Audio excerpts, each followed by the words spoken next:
आज के इस स्पेशल वीडियो में हम बात करेंगे अमेरिका में होने वाले चुनाव का इंडिया पे क्या असर पड़ने वाला है। बाइडेन और ट्रम्प सरकार के बीच कौन सी सरकार इंडिया के लिए ज्यादा अच्छी है। फिर मैं आपको बताऊंगा कि कैसे अमेरिकन कैंपेन पूरा ईरान के अगेंस्ट चलाया जा रहा है और इसमें वो कौन सी ताकतें हैं जो अमेरिका को फंड कर रही हैं। एपिसोड बहुत अच्छा होने वाला है। मेरी रिक्वेस्ट है प्लीज पूरा एपिसोड जरूर देखें।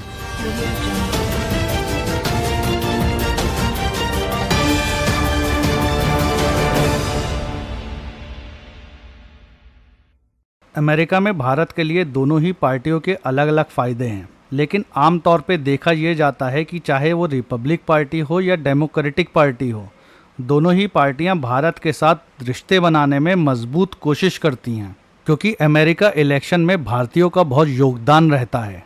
अमेरिका में 40 लाख से ज़्यादा भारतीय वोट डालते हैं और इतनी बड़ी आबादी जब किसी को वोट डालती है तो वो चुनावी नतीजों को पलटने की ताकत रखती है। देखिए, अमेरिका में राइट और लेफ्ट विंग पार्टीज नहीं हैं। इस समय दोनों ही जो पार्टीज हैं वो राइट विंग हैं, यानी कट्टरपंथी। पहले हम बात करते हैं रिपब्लिकन पार्टी की, जो डोनाल्ड ट्रम्प चलाते हैं। रिपब्लिकन पार्टी का फोकस चीन के खिलाफ कड़ा रुख अपनाने पर रहता है, जो भारत के लिए फायदेमंद साबित होता है। इसका एक और पहलू है, ट्रम्प के प्रशासन के दौरान भारत और अमेरिका के बीच रक्षा सहयोग बढ़ा था, जो बाइडेन सरकार के दौरान बहुत कम रहा।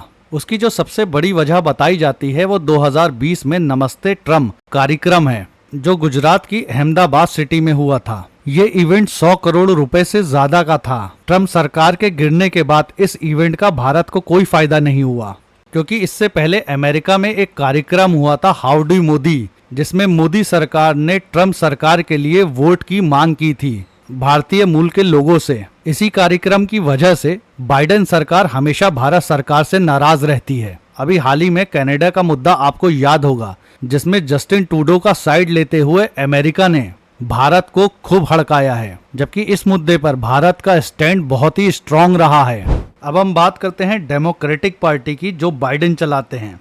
देखिए, बाइडेन बहुत बुढ़े हो गए हैं, उनको भूलने की आदत है। इस वजह से इस बार उनकी जगह कमाला हैरिस ले रही हैं। हालांकि बाइडेन सरकार ने भी कुछ हद तक इंडियन गवर्नमेंट को सपोर्ट देने की बात की है। इसके अलावा 4 देशों ने मिलकर एक संस्था बनाई है जिसका नाम है क्वाड्स, जिसमें अमेरिका, भारत, जापान और ऑस्ट्रेलिया शामिल है। हालांकि मैं आपको ये भी बता दूं, बाइडेन सरकार ने भारत को कई बार कश्मीर के मुद्दे पर घेरा है। इसके अलावा रशिया और यूक्रेन मुद्दे पर भी भारत का स्टैंड क्लियर ना होने की वजह से अमेरिका इन दिनों खासकर नाराज रहता है भारत से।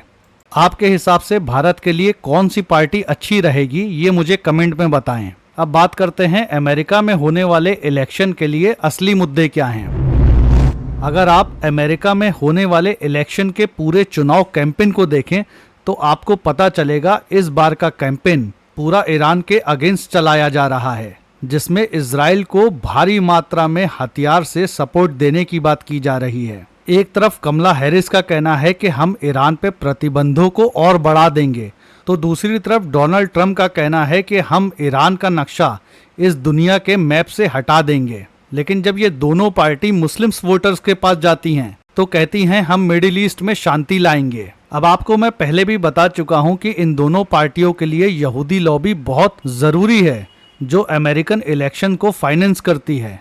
आज हम उन इन्वेस्टर्स के बारे में जानेंगे।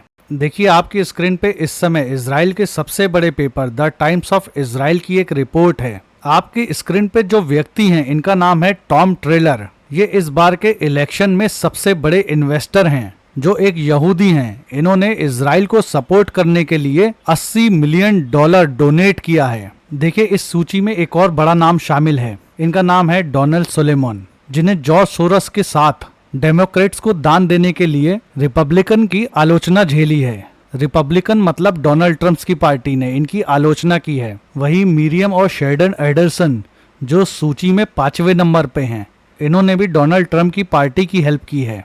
एक और यहूदी इन्वेस्टर हैं जिनका नाम है स्टीवन एंड क्रिश्चियन शेजवन।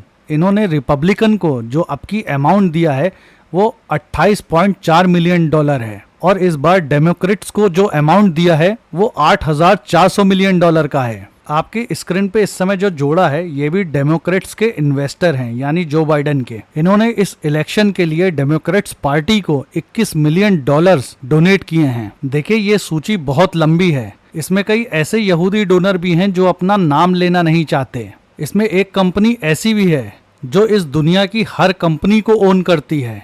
मेरा मतलब ओनरशिप से यह है कि दुनिया की हर कंपनी में अपने शेयर्स होल्ड करती है। इस कंपनी का नाम है ब्लैक रॉक। बस अभी मैं आपको इतना बता सकता हूं कि दुनिया में होने वाले हर युद्ध, हर आतंकवादी घटना के पीछे इस कंपनी का हाथ है। दोस्तों अगर इस कंपनी की डिटेल में आप बात करें तो मैं आपके लिए पूरा वीडियो बना दूंगा, लेकिन आपको कमेंट में ब्लैक रॉक लिखना होगा। अगर मेरे पास 10 भी ऐसे कमेंट आ गए तो मैं इसकी पूरी डिटेल वीडियो आपके लिए बना दूंगा।